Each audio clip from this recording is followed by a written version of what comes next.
Good evening, everybody, and welcome to the TnB Podcast Episode 19. Episode 19. We've got two guests. Actually, we've got three guests. We've got Jan. How's it going? Hello. We've actually got not Kimmy or Wazzy, however you know him, Warren. He's with us today, and he's brought meow meow in the background. That is Bruce, and Bruce. seems like he will be contributing to the podcast today. So Bruce had a full sachet, and I can tell you, he's not fighting because he's hungry or anything else. Just fighting because Vettel drives like shit. lovely. We were just mentioned that Vettel has 7 points more than Nico Hulkenberg. Hulkenberg had like 20 ice pints more than Vettel. I'll tell you that much. Obviously, at a race last weekend at the Nürburgring, the Eiffel Grand Prix. I actually found out because it was bothering me. I wanted to know why it wasn't called the German Grand Prix. So it was bothering me. I actually went and looked up why, and it actually turns out that Hockenheim owns the name German Grand Prix. So if it's at the Nürburgring or anywhere else without the permission of Hockenheim, you can't call it that. So same as with the Styrian Grand Prix, they just named it after the region it was in. But yeah, I had no idea that a track could buy the name. So German Grand Prix only if it's at Hockenheim, otherwise you're gonna have to come up with your own name. So what did you guys think of the Nürburgring? What did you guys think of the Nürburgring? Oh, missed it. I Loved like it. the very first corner where Bottas didn't back off for Hamilton, and we had to go each other in that first corner, out of that first corner. But yeah, it's a pity that was short lost. The track was a little bit, or the race was a little bit stale, except for the start, but how awesome was it to go back to a classic track like that? Especially with almost no running. The guys piling into T1. Friday not- evening, yeah. no tire data, no nothing. Thinking it was gonna rain. It was dry. There was threat of rain that didn't come. So it was like a good old, how can you put it? Spoeg and plak race. Yeah, it had I liked it. it had a little bit of everything, and I just loved it. You know, the more narrow track. Everybody said there would be no passing, but it wasn't that bad. Well, I think we had a better race than most. I think the Nürburgring made a claim to possibly return to the calendar because we had a great race, and in the beginning Bottas gave us a little bit of hope there because when he went side by side, he gave me Nico Rosberg vibes. He said like, I'm not letting go of this, and he didn't, and was doing pretty well until what seemed like a out of nowhere mistake. Maybe it was just the tires were getting worse, and that was inevitable. If it didn't happen then, it would have happened the next lap. Who knows? But was it an error? I don't think Hamilton was. I'm sure you're under pressure every time Lewis Hamilton is following you, but it wasn't exactly like he was on his gearbox and Correct. pushing him at that moment. So I don't know where or why. He choked. There is no better way to put it. Bottas choked. And you can't sugarcoat it, you can't make it or say anything better. He choked. He made a mistake. And it culminated. Okay, except for the failure, but you know, when he locked the tire and he went for early pit stop, his race was done. That's it. See, Yeah. we've got a viewer. I think a first time viewer. We've got Boucher. Thanks for joining. Thanks for following the channel. But, what about Max Verstappen finishing in second place again, wringing the neck of that Red Bull? Fastest lap. Yeah, he got the That's fastest lap impressive. at the end there. I think it was 6 thousandths of a second. It could have been 1,000th of a second. But yeah, I'll he's take that all day. snatched all day long. snatched it at the end, got the extra point. So what's that? 18 for second plus the point. So 19. Mhm. So I think he did a good job when. Well, I'm not gonna mention that. I'll mention that in a second. What about third place? What about third place? Danny Rick. That made my weekend, to be honest. You know, Perez, yes, you would like that as well, but Danny, through the years, he's been a better quality driver and he deserved it.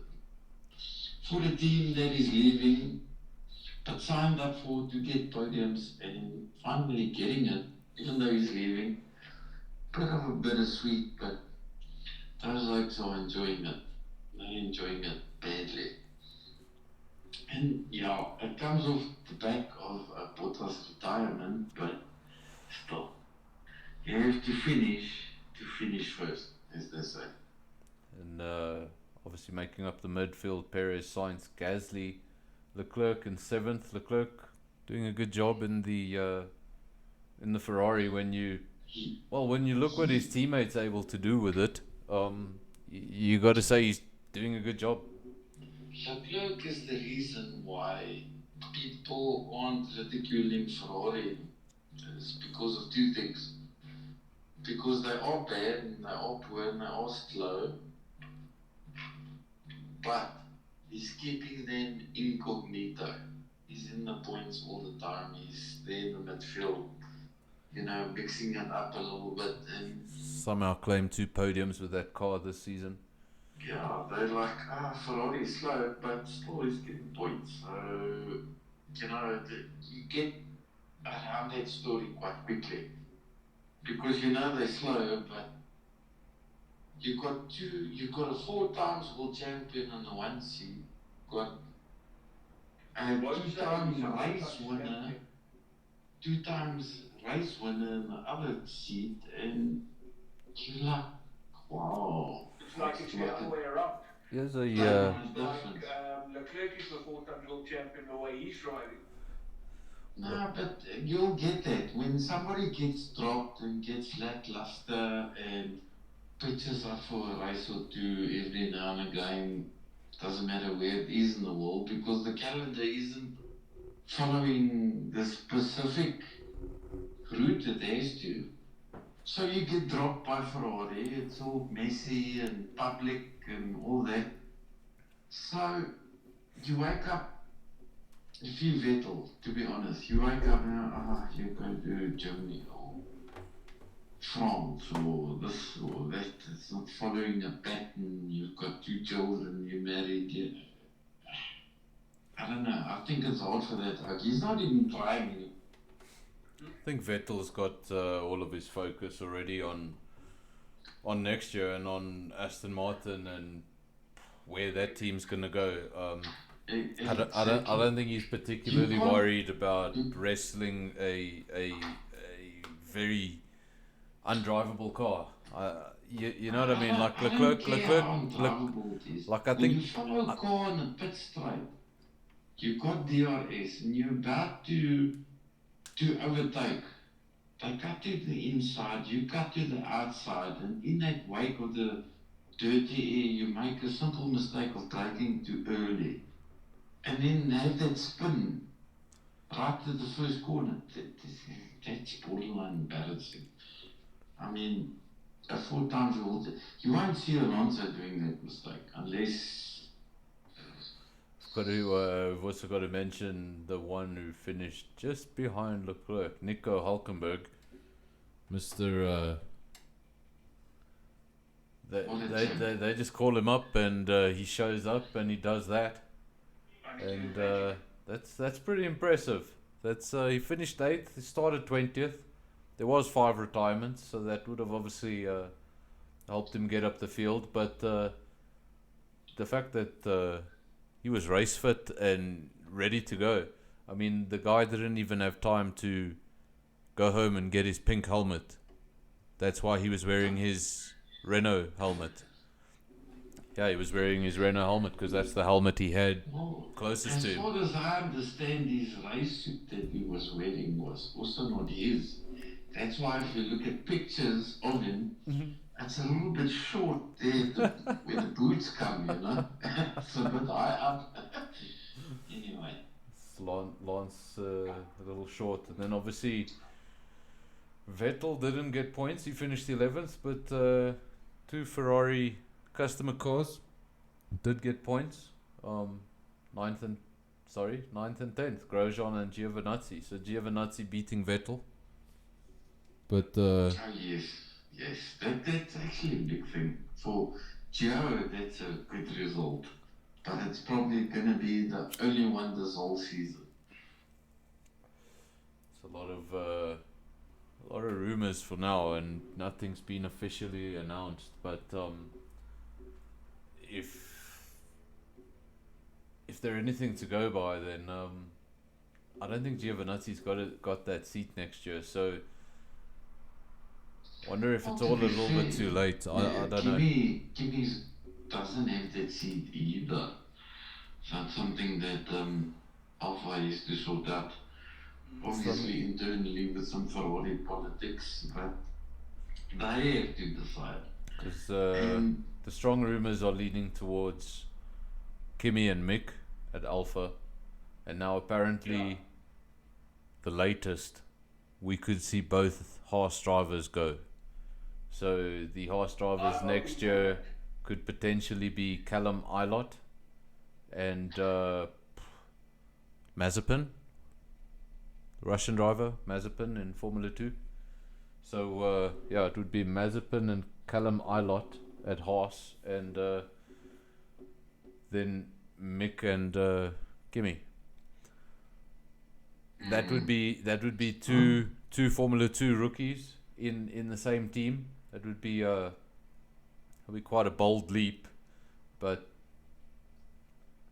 considering what the drivers they have now are doing, would you be losing much? No, I said it all along, and I said it earlier in one of the episodes as well.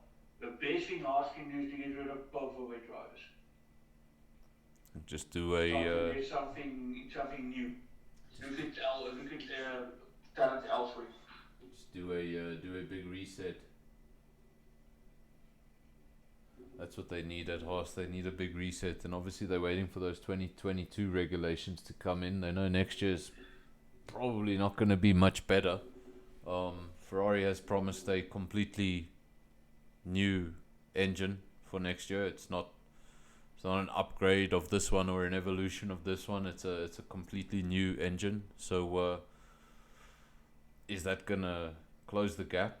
Not probably not by enough, but hopefully it will give them a more competitive car and something that Carlos Sainz can get a podium with.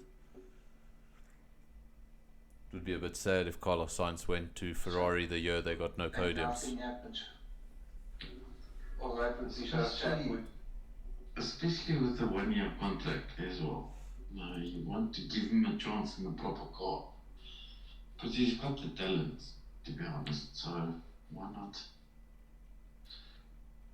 See, that's I think in next year, this time, podcast discussion. I'm sure we'll have this whole Sainz and Ferrari discussion.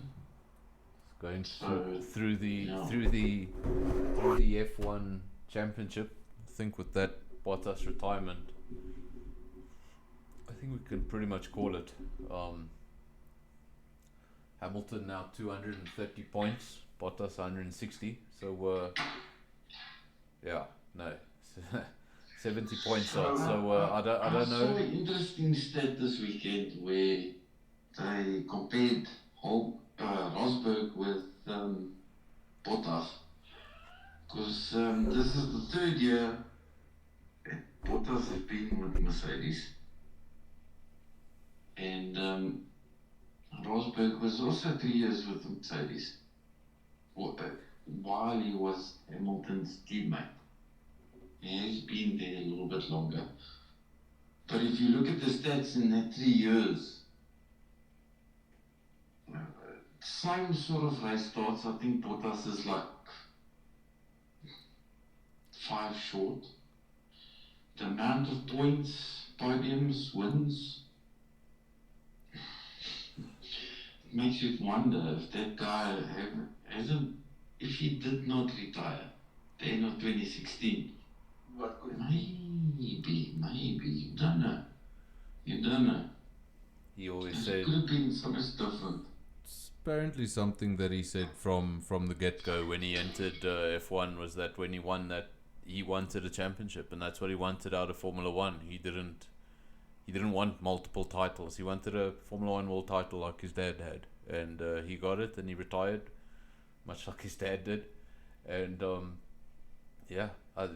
There hasn't ever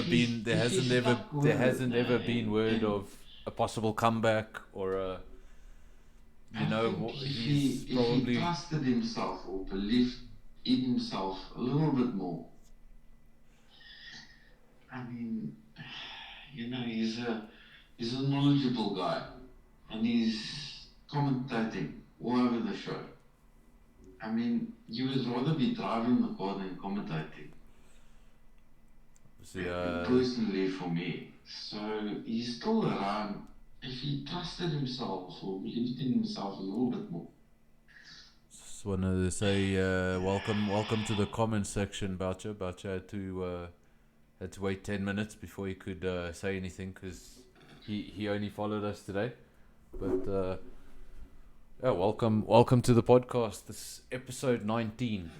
So Max third in the championship.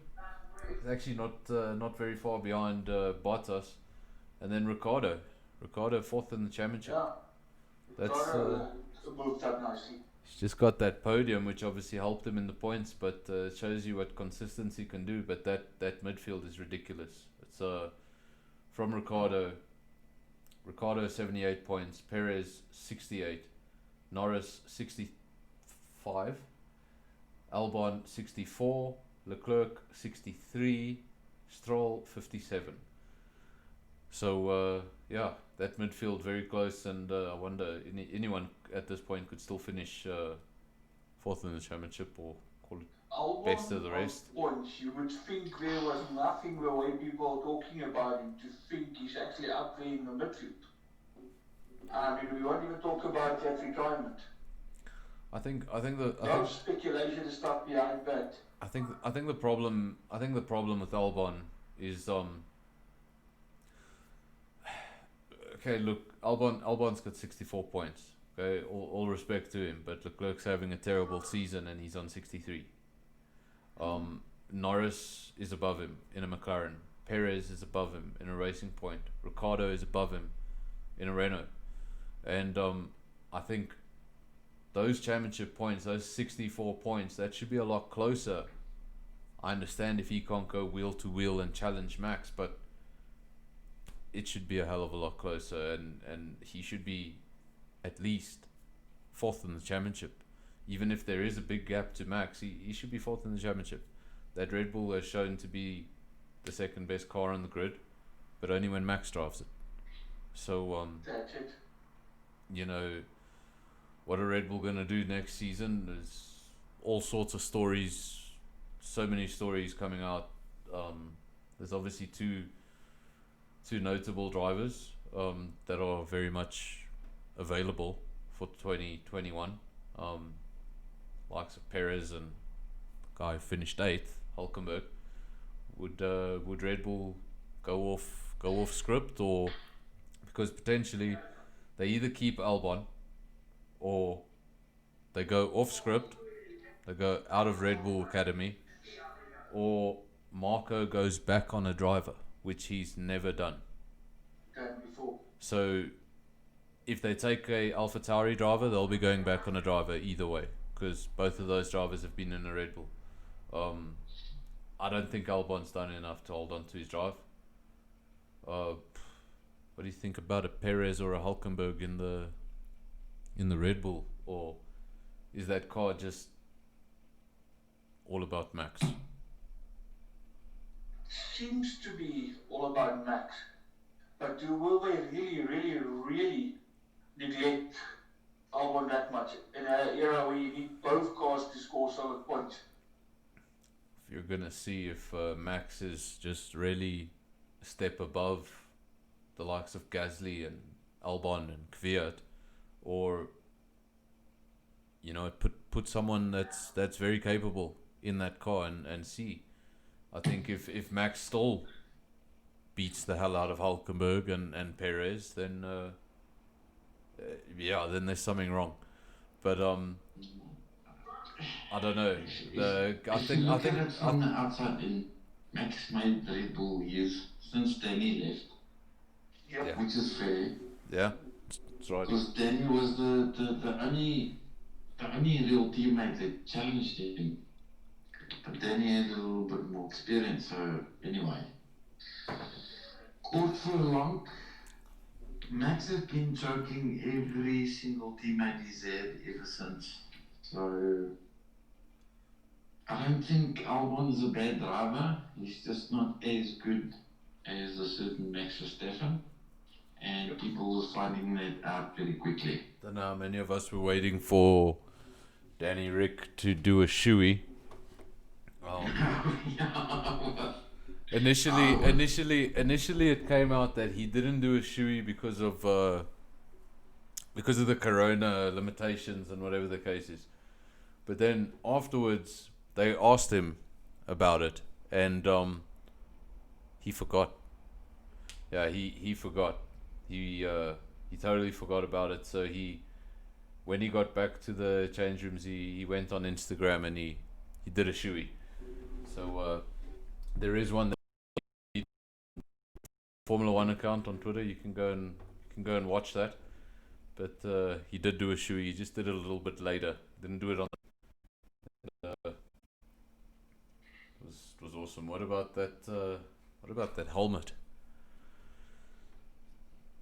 It was obviously a race-worn helmet of Michael Schumacher's final season with Mercedes-Benz.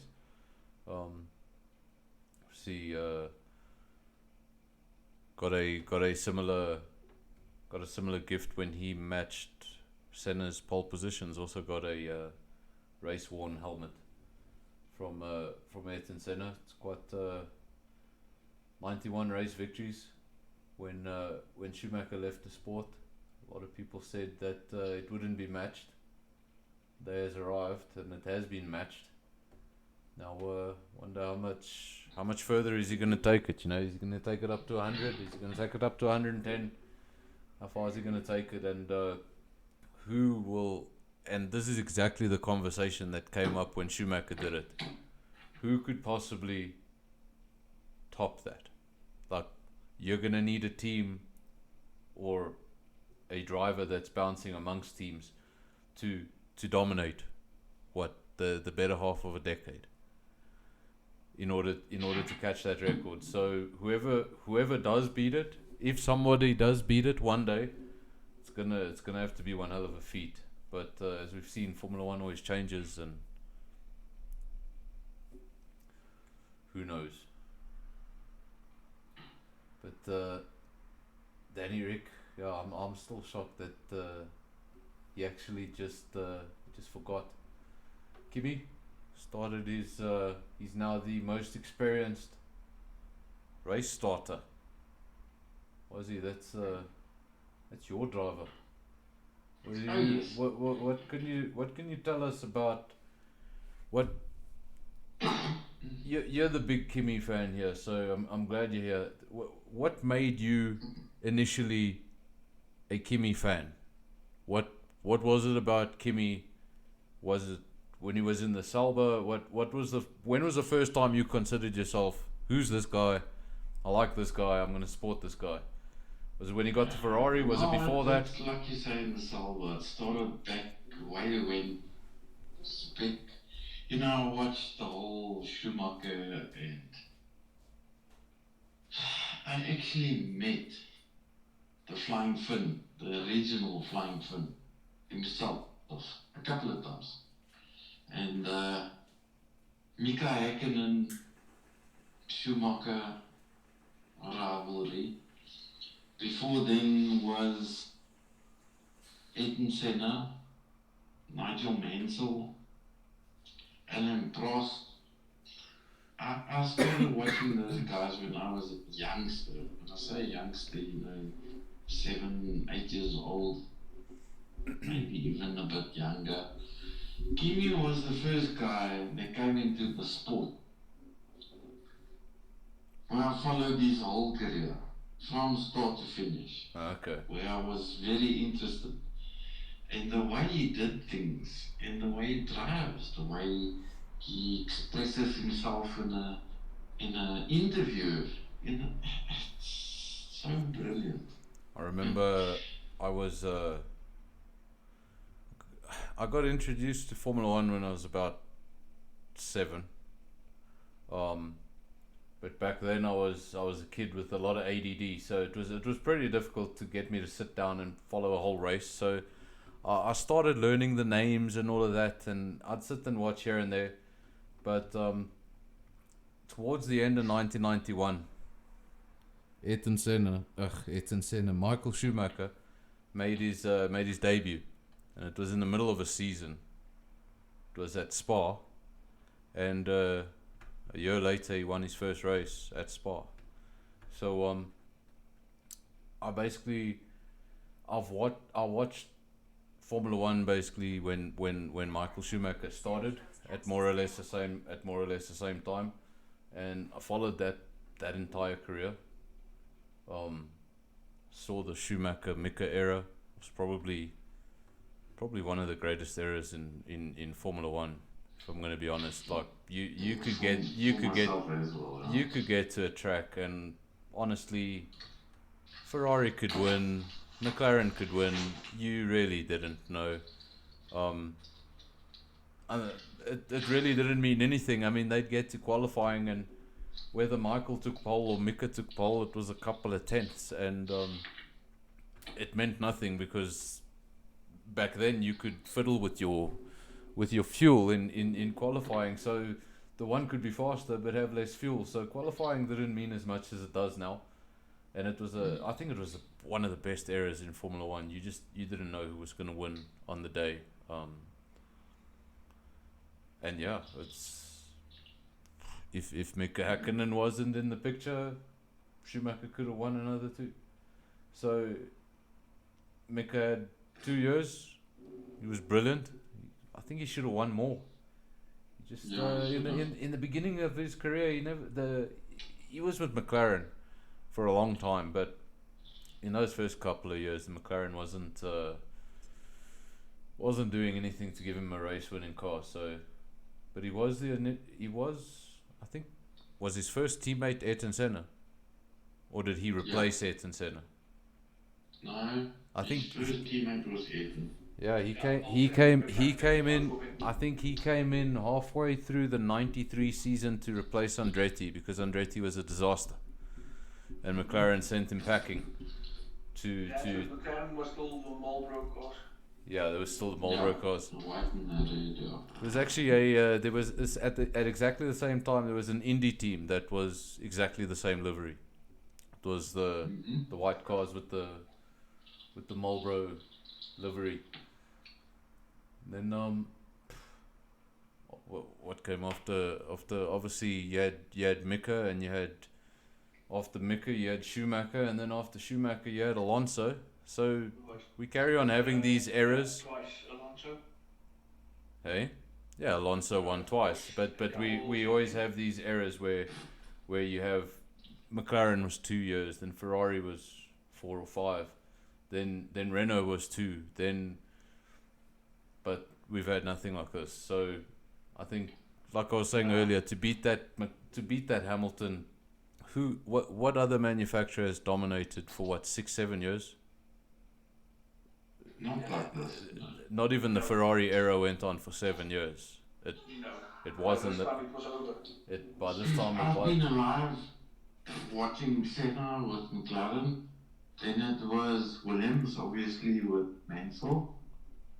Then it was Mika with 2. And then the Schumacher era started. Even though he was a double world champion with a different manufacturer.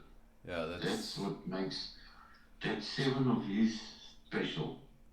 Another thing about Schumacher. You know, Hamilton can match that, and Hamilton's got 1 world championship with a different team.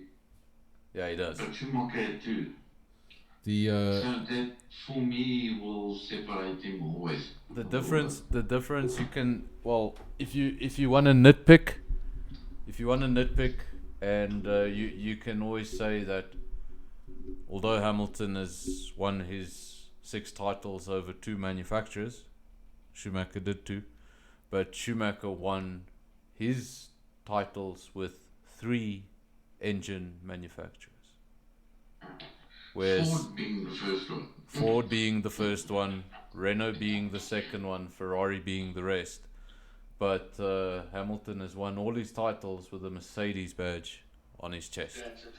So, yeah, if you really wanted to nitpick, you could do that. I'm clearly a Schumacher fan, and I'm very biased. But it's coming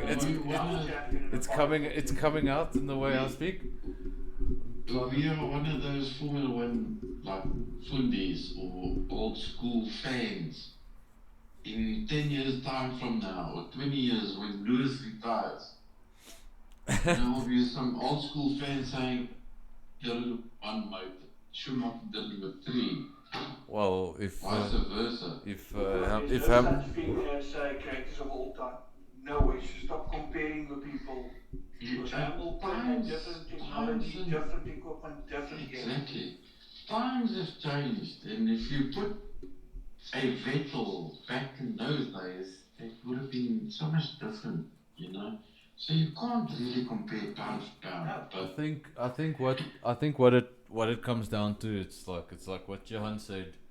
You can only compare a sport. Not even that way. Like if the rules had not changed at all, you still couldn't compare it. Okay, you look at the guys back then. You look at the guys today. Just the way they go about fitness. It's a completely different sport. I just wanted to say It's a completely different sport. It's got nothing to do with each other. These guys used to jump out of the car and have a beer before they were on the podium. They'd had a few beers before they got up there. It wasn't like now. Like now, these guys are on a diet. These guys are at peak performance. They're fit. They look at these guys' neck muscles. These guys are athletes. And you know, well, some of them. Lewis is vegan. I'm not sure who else is, but Max Verstappen said they asked Finish like feeding the steak to Lewis's dog. They asked Max Verstappen, what was his take on veganism? I think you call it that, and he was like, no, I like hamburger. So that was his answer. And then Leclerc, he got bored during lockdown, decided to try go vegan, and lasted all of 2 weeks before he found himself at a McDonald's. So so that didn't work out there either. So I only know of Lewis. I don't know who else is vegan. Maybe, well, I don't know. Maybe Bottas should try that. Maybe that's the key to driving that Merc. You know, is the veggies. Maybe that's the little extra. Vegemite. Obviously, Lando Norris, he had a bit of a moment in the race where he pulled a bit of a Fernando Alonso. He got himself a deck Sat on chair the and chair. got himself a deck chair and just sat there and watched the stewards. He was like, you know what, damn. No, I saw a little bit of resemblance, except he had his helmet on with the visor down, and by the body language he was not. So he wasn't, he wasn't going the Fernando pose that. But it's getting there. He's still young, 22. He'll get there. There's a few guys here either had the privilege like Hamilton to step in a good car. They could have been champion. I think Lando's that same material. I also think that I think Lewis getting into the McLaren and winning the champion. Well, he didn't win it immediately. He was there for a while, but anyway, there's obviously the argument that he got lucky. He came into Formula One and he got a great team, but there's other guys that came into Formula One, got a great team, did nothing, and they're still there. Haas. You know what I mean? There's guys that have gotten a chance and didn't take it. He got his chance. He took it. So, credit where it's due. He had a rough time with some teammates. He's had Fernando Alonso as a teammate. And that almost broke him, but not quite. But yeah, it's The thing about, like we've been talking about, times have changed. Even now, people got into Formula One has changed. no, definitely. Even getting into Formula One was getting into Formula One was very different as to now. I mean, there were drivers from. Okay, look from a South African perspective, Jody Scheckter obviously won the championship, and his brother had a season in Formula One. Not a very successful season, but he had a season. So we've had 2 Formula One drivers from South Africa. From the rest of the African continent, I'm not aware of one. Okay, there are parts of the world where Formula One drivers it's very scarce, and it's because the path to Formula One at a time from those specific regions, it was just impossible. South African drivers, a lot of them would get to Formula 3000 and they just wouldn't. They'd run out of money, and no sponsorship would come in time, and they'd literally run out of daddy's money, and they'd come home. And it happened to a lot of South African drivers that they went off to Formula 3000 hoping to possibly get into Formula one day, but they hardly got through a season of Formula 3000 when they got to Europe and realized what this cost. So now things have changed. There's a lot more formulas out there. There's a lot more coverage of these. The principle still remains the same, and one of those principles is money. Yeah. But like you say, there's more formulas out there. But back in the day, Formula 3000 was always there. It wasn't an area specific, like you get a European, Asian, American, and Don't forget one of the sport's first famous pay drivers was Niki Lauda. Niki Lauda literally bought his way into Formula One. He had no drive. He was in Formula 3 or Formula 3000, whatever they called it back then, and he wanted to race in Formula One, and there was no drive. So this guy literally took a huge loan at the time from the bank, and yeah, he paid for his spot. And by the end of the season, he didn't need to pay for his spot anymore. He had proved his point, and there were teams willing to pay him. So he not only drove that car, he actually engineered it and made it quicker with his knowledge. But yeah, that's something different. The point I'm getting at is it's still the same, but you can take your hat off to people like Kimi, Alonso, Mark Webber. I mean, those two guys, Alonso and Webber, came through, man. Even they're Formula 3 champions, winning this and that, got into the seat in the slowest car where a lot of people have been, but not progressed.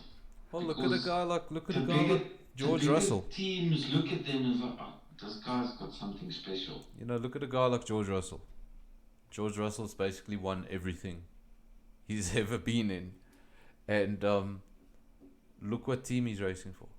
And ETF1 come to He's Williamson. you Oh know boy, you that's get stops. you get to F1 and they stick you in the only team that is incapable of scoring a point, never mind a podium. I'd love the to politics have like also changed. like if George wasn't that Unfortunately, if George he's wasn't that a junior Mercedes driver, so he can either also wonder how that leave that brand or tag or anything and hunt for another seat, but that's something totally different. wouldn't you But like we all know wouldn't you like he's got to talent. wouldn't you like We all know to hang with that Mercedes umbrella, knowing that No.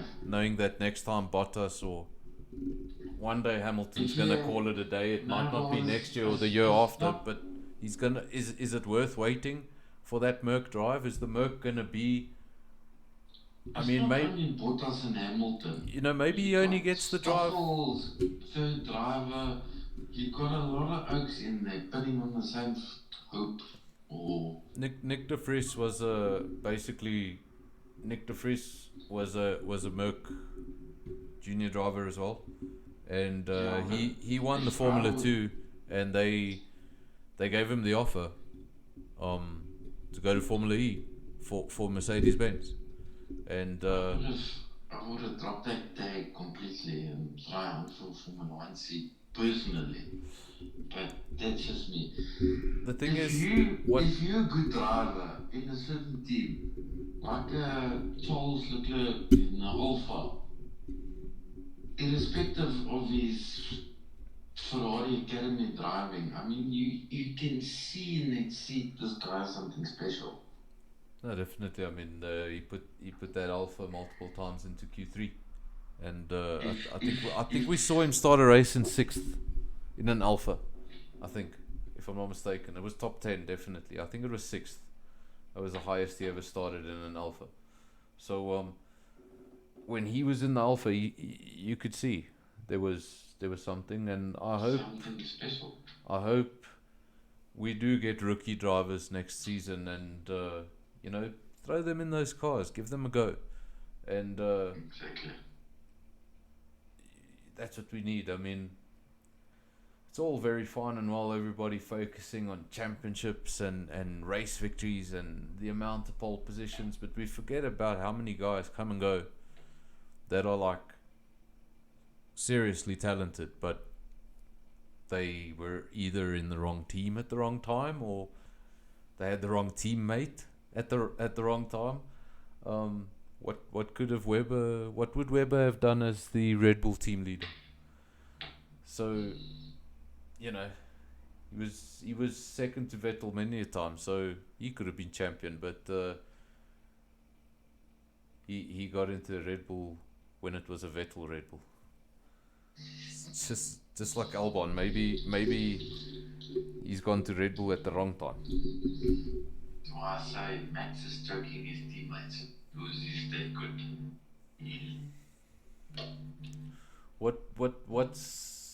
What's Red Bull's? What's the plan? If it were you, 2021, what's the plan? What's the driver lineup? Obviously Max. Who's your second driver? They'll probably think 3 years back and said we should have given Danny money. Because he's one of those drivers. You know, he's good.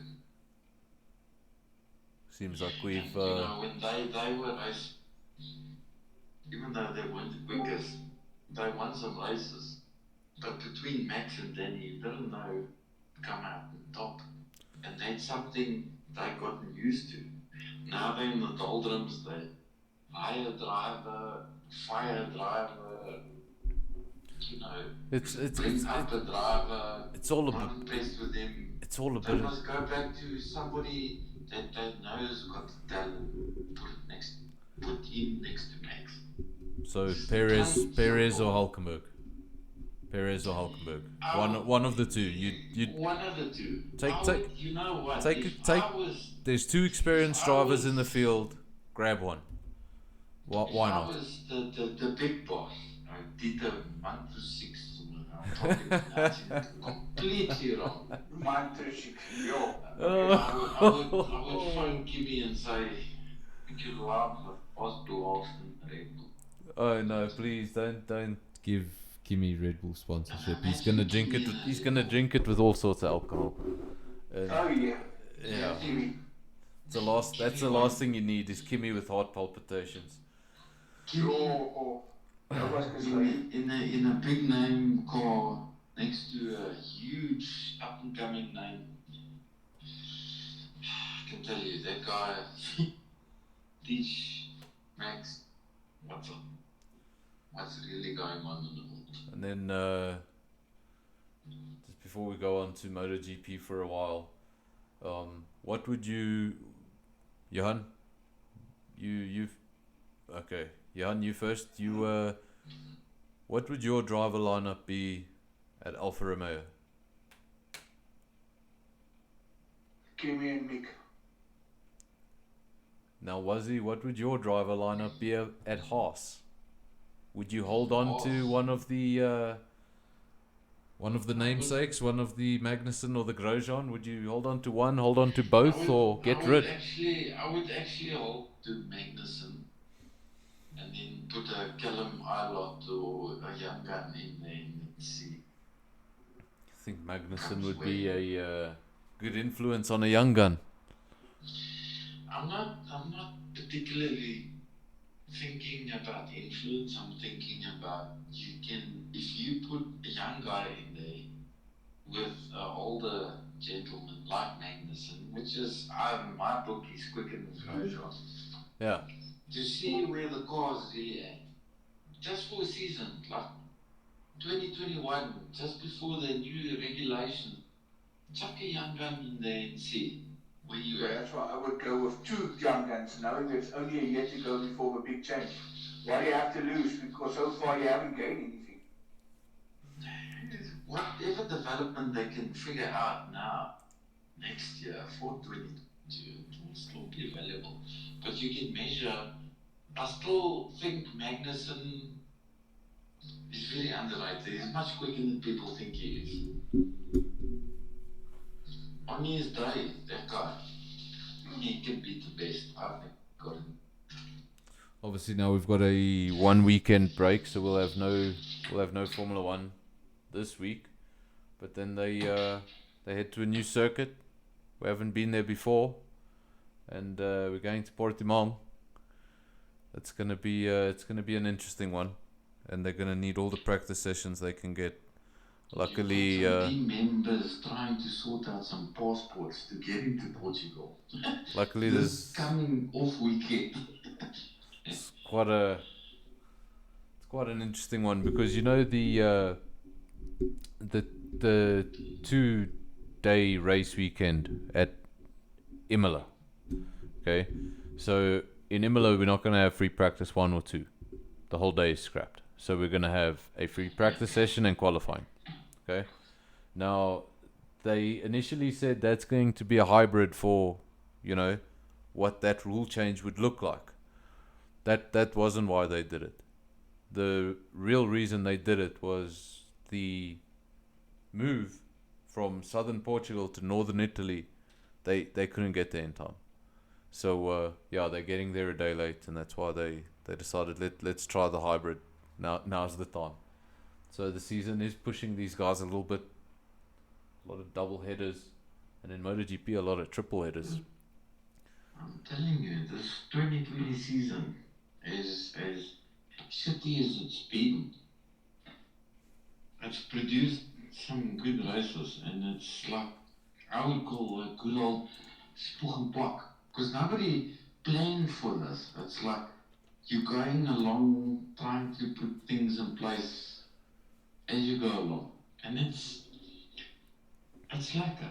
I'm enjoying it. Obviously, when the F1 season, I mean, initially, I wasn't even sure we were going to get a race, and then that calendar came out with 8 tracks, and we almost lost Spain. Remember, at a stage they thought, no, we're not going to go to Spain. They're going to cancel Spain.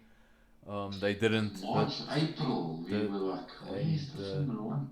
It didn't look like it was going to happen, and you know what? They've still squeezed 17 races out of the season. So, you know what I was And saying? we were thinking back in those days when they even announced this race and that race, we thought maybe 8 or 10 maximum. Yeah. 17. 17. I think they got a decent number out of it, and Rosbron didn't do too bad, also, boy. He actually did a good job, because it must have been an absolute nightmare. Just like Jeez. what was that all about? But obviously, just we're gonna switch over to the MotoGP just for a little bit before we end here. We actually forgot to switch to MotoGP. We obviously a lot of F1 fans here. But did you watch Jan, are you here? Did you watch the French Grand Prix at the Bugatti circuit, also known as Le Mans? No, unfortunately, I missed that one. I came late. So you didn't watch Saw a few highlights here and there. Caught a little bit of your stream, but not much. Obviously, I'll state what I stated in the chat. When the checkered flag flown for the MotoGP race was, God bless MotoGP. What a cracker. Yeah. He had everything. I'm a major Ross. And he planted his ass on the tarmac in the first corner. I thought, yeah. But the race afterwards, magnificent. It was great. Just actually, before I say this, I just remembered something. Do you know what happened at the Nürburgring that no one mentioned?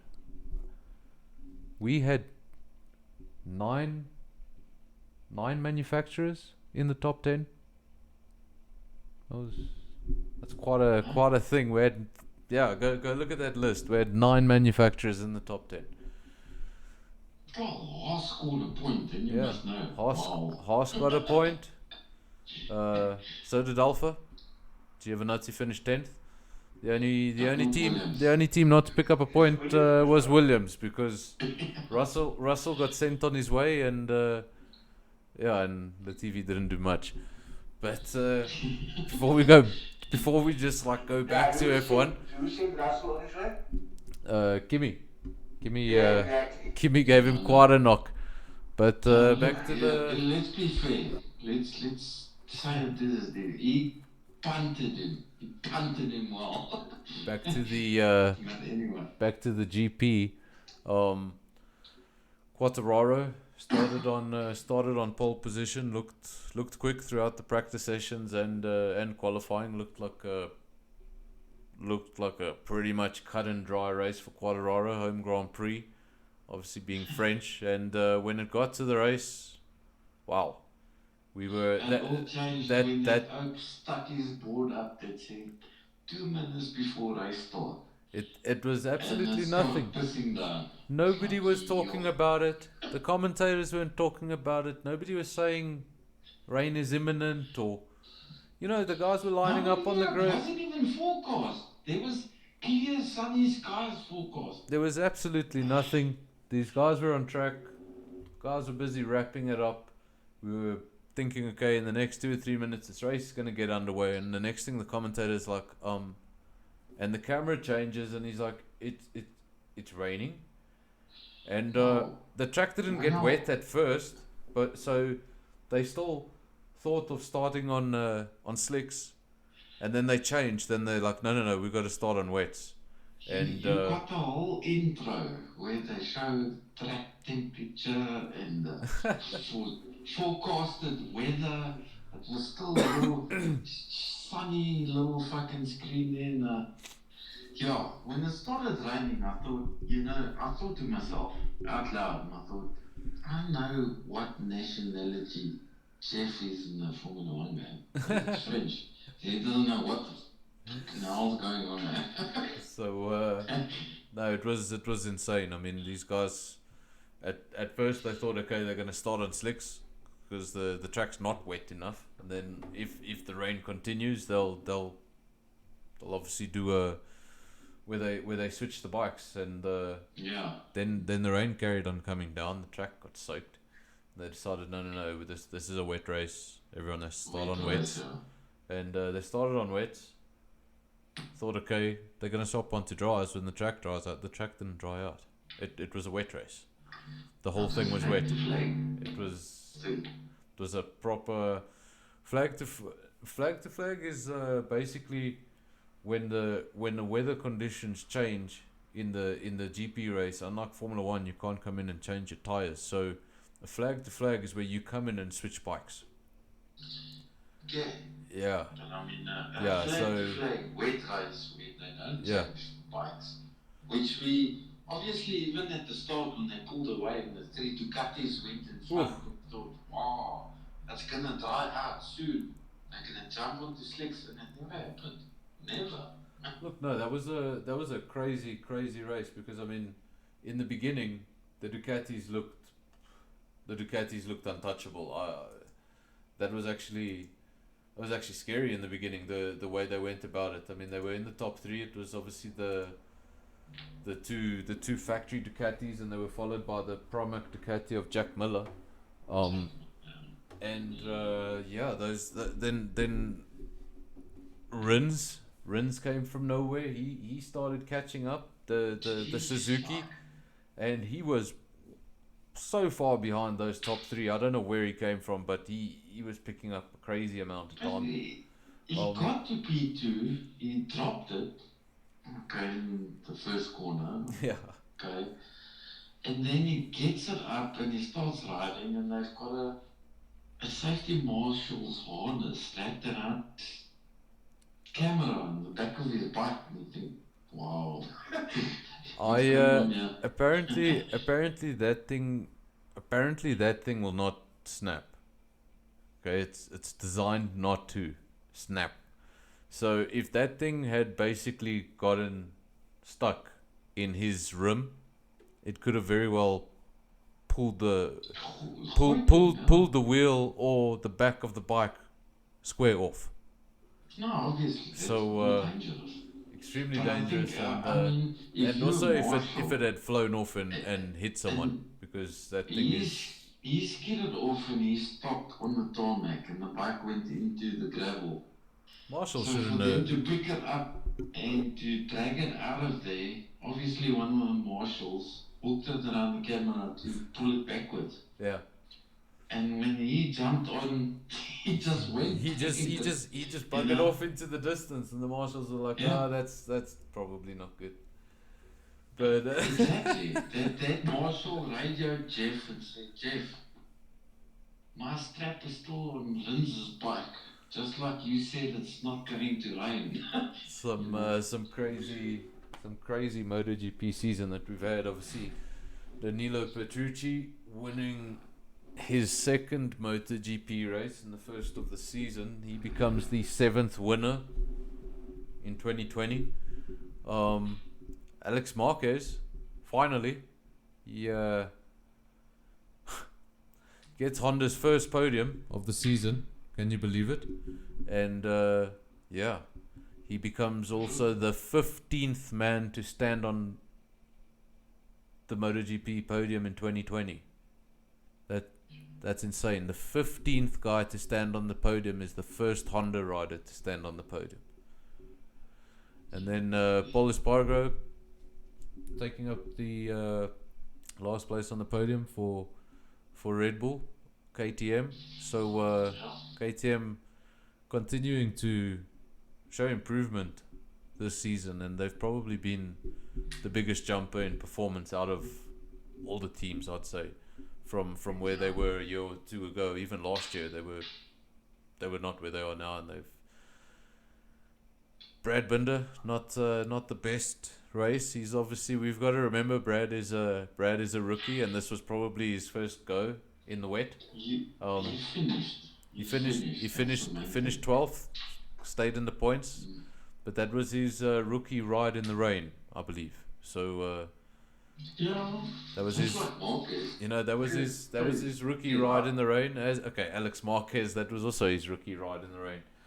But yeah, Mark Marquez once said, and there was actually a bit of laughter in the room, and he's like, "No, why are you laughing? It's for serious." And because they asked him if there was one driver or one rider rather that he feared, and he said rather than feared, says, but I'd say my biggest challenger would have to be my brother, because he's quicker than me. And when he said that, everyone was like, "Huh?" But don't forget, Alex Marquez is a 2-time world champion. He's won Moto3, he's won Moto2, and some guys, they Brad Binder, he won his third race. I think it was his third race he won. And some guys are just quicker, some guys are just slower, but it's a bit disappointing that he's lost that Repsol Honda drive before he got the opportunity to do this. But he's obviously going to replace Carl Crutchlow at the LCR Honda team. Carl's insane. Did you see that guy's injury he was riding with? Yes. Listen, I'm not a doctor, but okay, so this guy's got this wound on his forearm, okay, and now it's really wide. So now the skin needs to obviously merge, but now this thing healed incorrectly. That's how it was described, because instead of the skin merging, it connected with the muscle. So yeah. So he was riding around on a MotoGP bike with his forearm muscles pulling at his skin. Yeah. Can you imagine? Yeah, that could not have been a comfortable ride, and he did fall at the end, but still one hell of an attempt. And yeah, that was it. There was just the 15 riders finishing all the KTMs, I believe, in the points. Yes, all the KTMs in the points, including Luciano, Oliveira's teammate. Oliveira did well. He passed Quartararo. Oliveira was having a fantastic weekend until he got to Saturday, and everything went wrong. This could have been a very, very different race. He was like second fastest in practice 1 and 2. He was 4th or 5th fastest in practice 3, and then towards the end of practice 3, he dropped the bike. He had an accident, so went back to the pits, got the spare. No, sorry, I got this wrong. So he was going around, bike broke down. Okay, went to the pits, got on the spare bike, crashed the spare bike, and yeah. So he, even going into qualifying, it wasn't ideal. It wasn't on the bike that he would have preferred to be on, the bike that he had been setting up all weekend. So I think it could have been better, but he'll be happy with that 6th place. And Dovizioso, it came down to bad tire management. He just fell off as the race went on, and as well as Quartararo finishing 9th. But some say it was an intelligent drive, because at the end of the day he still increased his championship lead. So finished 9th, but he did enough to actually make the lead bigger. So it's not a complete disaster. But Dovizioso could have done with a victory there, because that would have brought the championship block within 5 points, I think. So, but still relatively close in the championship. Where do we go for? I'm not even sure. Where do we go after this? Actually, gonna have a look at the calendar. Aragon. We're going to Oof, I Aragon. love it. Yeah, we're going to Aragon, and it's going to be a double header. Yeah, it's going to be a double header. So we're going to have Aragon 1 and Aragon 2, 18th of October, 25th of October, and the word is not official, but they say a press release is imminent that Big Brother Marquez may return at Aragon 1. So we could see him this weekend, and let's see what Marquez returns. We don't know. He could get on the bike and just pull a Marquez, as he's done so many times before. He could get on the bike and need time to readjust. But who knows? Now we've got obviously Aragon. Then we have a bit of a break. Then we have the Gran Premio de Europa, the Grand Prix of Europe, that is also in Spain. That is at the Valencia circuit. Yeah, we've got a double header at Valencia, and then the last round will be on right at the end, 22nd of November, Portugal, Portimão. So Portimão becoming a fairly popular track this year out of nowhere. I know they tested also the weekend before this. I don't know, Portugal. I think as far as motorsports goes, Portugal's been the biggest winner in terms of hosting motorsport. I mean, Portugal was down to host the World Superbikes round at Portimão, and that was that. That's it. That's what they had. They had one race. It was a World Superbikes race, and turns out they had that World Superbike race.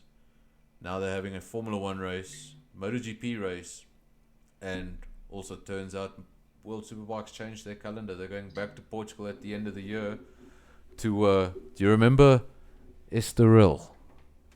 Oh yeah. World Superbikes are going to Estoril. So it'll be good to see one of the forgotten classics. That track disappeared in 1996. Boys like Muna's like Esther what? Yeah, Who? What? Estoril, fantastic track, but disappeared in 1996. Basically, FIA told them to make some changes, and we'll be back. And well, don't need to finish the story for you to know how that went. They haven't been back, so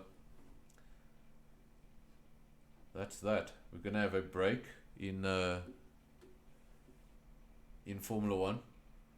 What's happening on Friday? We've actually got season 2, round 1 on the TnB side of things.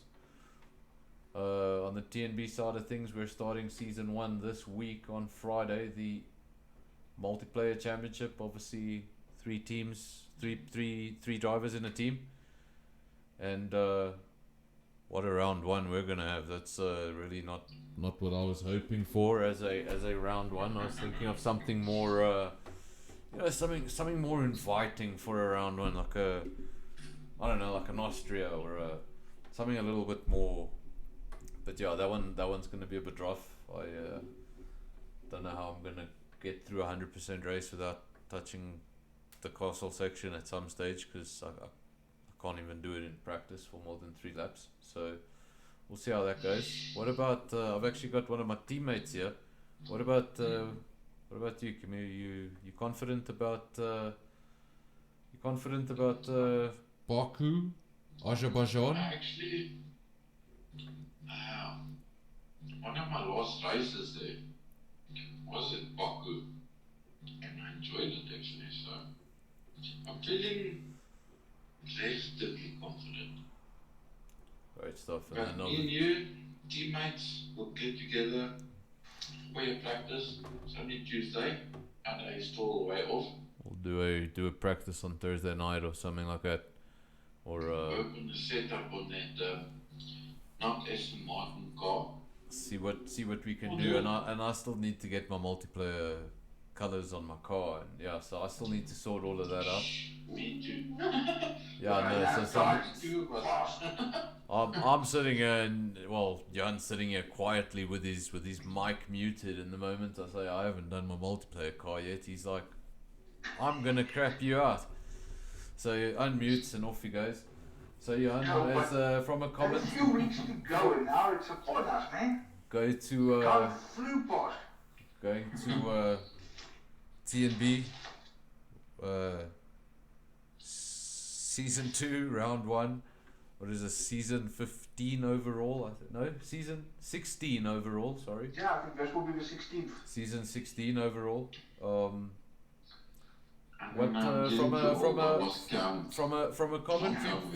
a commentary perspective, what's well, you don't have to make any calls, but what do you think? Who should we what teams should we watch out for? If I was to look at recent experiences, I would say... And this is in no No. order of any sort. This is just... No. Yes. I would... There's two teams that comes to mind immediately. Look, I'm not backing them as a favourite or so, but two teams just out of the top of my head. I must say is that not Aston Racing and Project TGR Yamaha. Oh, but the other not. The other not, also a future champion. I mean, Project TGR have two previous TnB champions. Oh well, we've got between DW is 3-time or 4-time, 3 times if I'm not mistaken. and Wazzy is 3-time. Wazzy's also 3-time. So yeah. Also 3-time. I frauded 2 of them. But also 3-time. He loves saying that, but it's you don't mind losing those two, because then you'd have one and you'd be like your hero. Yeah, it wouldn't matter. I'll be a Rosberg and time. I don't mind. I wasn't talking about Rosberg, of all people. Really, he's talking about Kimi. But yeah. Nah, look the season coming up. Looking forward. Like all of the others previous. So, I'm lucky with this. before we go, what I'm gonna ask Johan, then I'm gonna ask Wazzy. So from a commentator's perspective, from a driver's perspective, top 3 tracks you're looking forward to this season now that you've seen the calendar. Yeah, it's completely shuffled around and how this calendar worked out. So it's a tough one because I think we have got an awesome calendar. And I mean, we got all the street circuits in there. Got 2 of them now. But top 3, I would say definitely Brazil, Canada, and I'm looking also forward to Belgium again. Yeah, those are all good. Obviously, we've got. I think Wazzy mentioned 2 street circuits. That is incorrect, sir. We're No, we got a Singapore as well, don't we? as well as a Monaco, And Baku. as well as Yeah. Monaco and Baku. So we're doing all 3 street circuits. 3 street circuits, yes. Luckily, No, we're I'm gonna. go left field, go Spa, Baku, and Singapore. Spa, Baku, and Singapore. Don't you Two wish night that? races, Don't you? 2 night street circuits in a row, because Don't- obviously the interesting is Monaco at night. Yeah, Monaco is going to be at night, and obviously we know that in Europe, that part of the world, you've always got the chance of rain. So if it is at night, then it is if you watch the podcast, then you do take any advice. Do your practice at night. Set your time to at night. Set your time to at night. Do your practice at night. Get used to it. Get used to what it looks like. And if you're gonna do any rain running, do it at night. You need to know what it's gonna look like. So If you certain driver called Kevin, you know, if you get loaded into the ambulance while it's daytime or nighttime, it's still the same color, you know.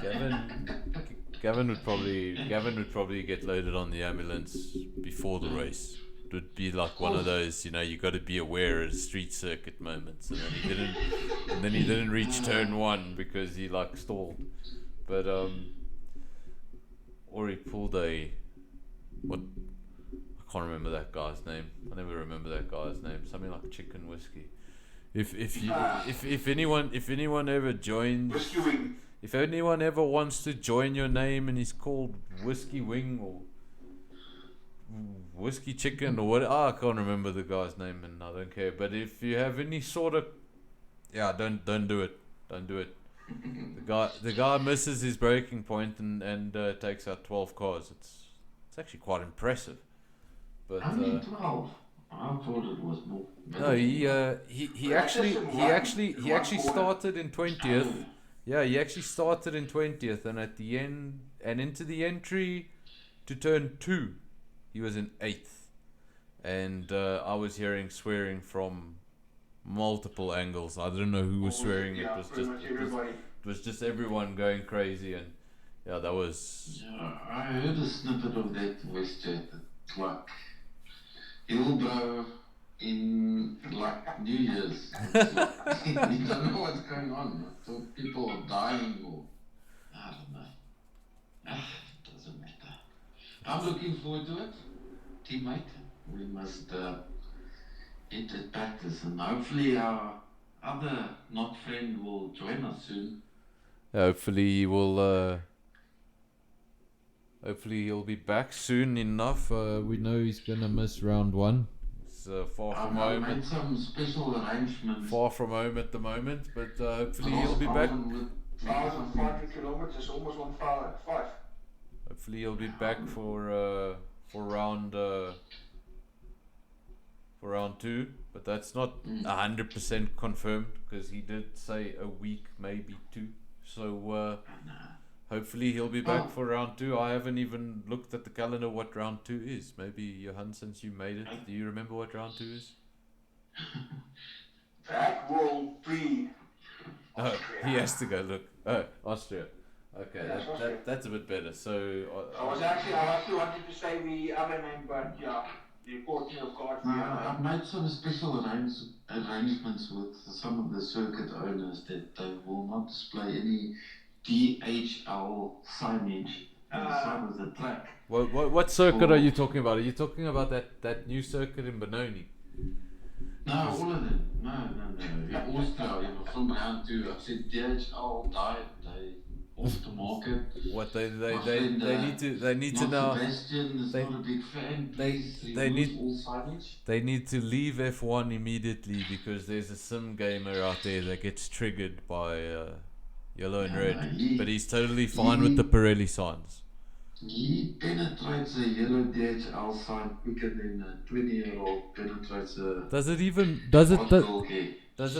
it make much sense? Because when you're going at over 200 k's an hour, do you really take notice of the Pirelli and the DHL signs and which are which? I don't think so. But he hits the DHL signs, not the Pirelli signs. He doesn't hit the Pirelli signs. His peripheral vision like triggers poor guy, and it's like a dimple dragging him to the left. It just takes him a circuit. Fucking hits that thing.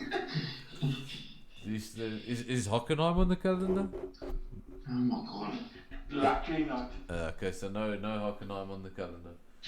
So we don't need to worry. We don't need to worry about that whole smattering of DHL signs in the stadium section, because that would be his.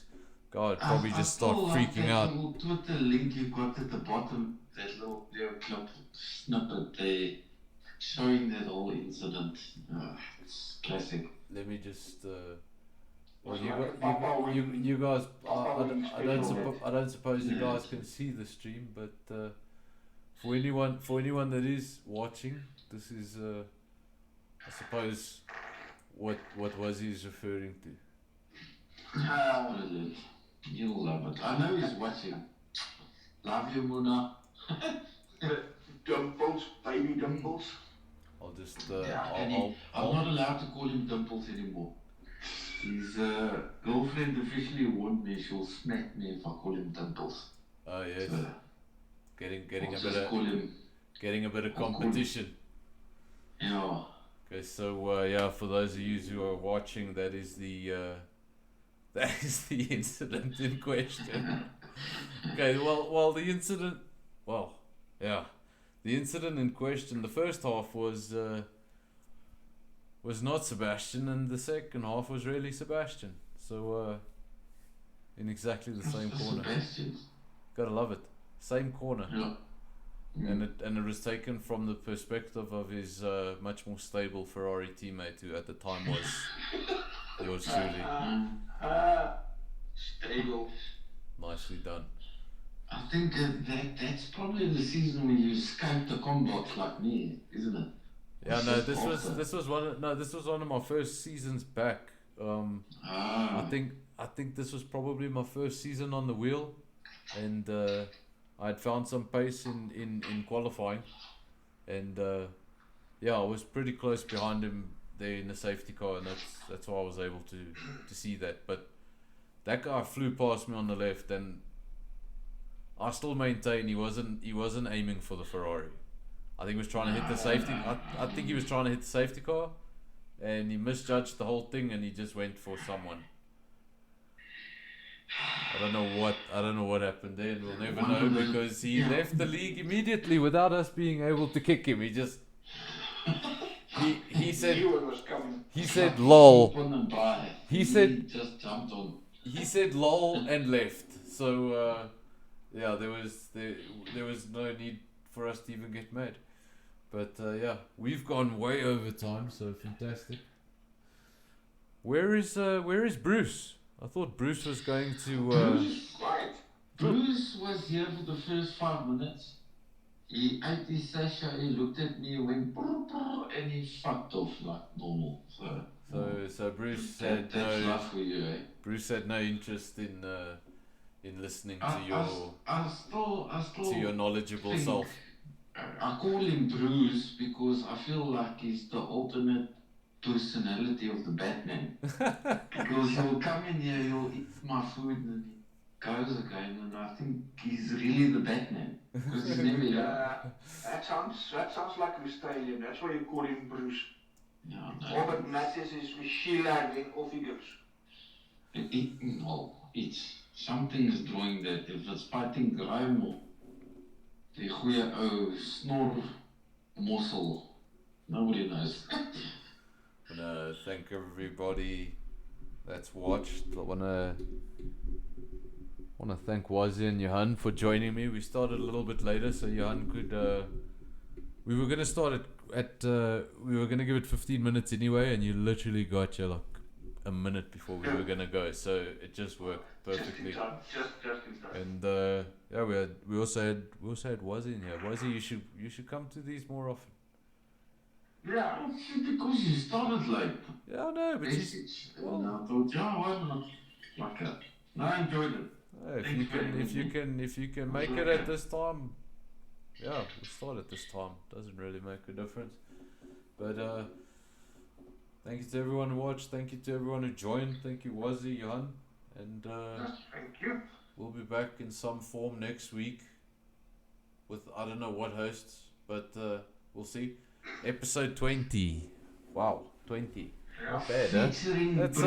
That's quite a number. Yeah, no, that's what you do. Get me a picture of the cat. I'm gonna put a picture of the cat here next to Muna's little video. So because then you see Muna having an accident, and you look to the right and there's a cat, and you think, what has the cat got to do with this? And then you think, what is a cat in Dutch? That's what Muna's thinking. So there's messaging behind all of this, you see. So it's really good. But yeah, thank you everybody, and we'll be back next week. Thank you guys. Hope you guys all join us on Friday, and see you then. Cheers. Just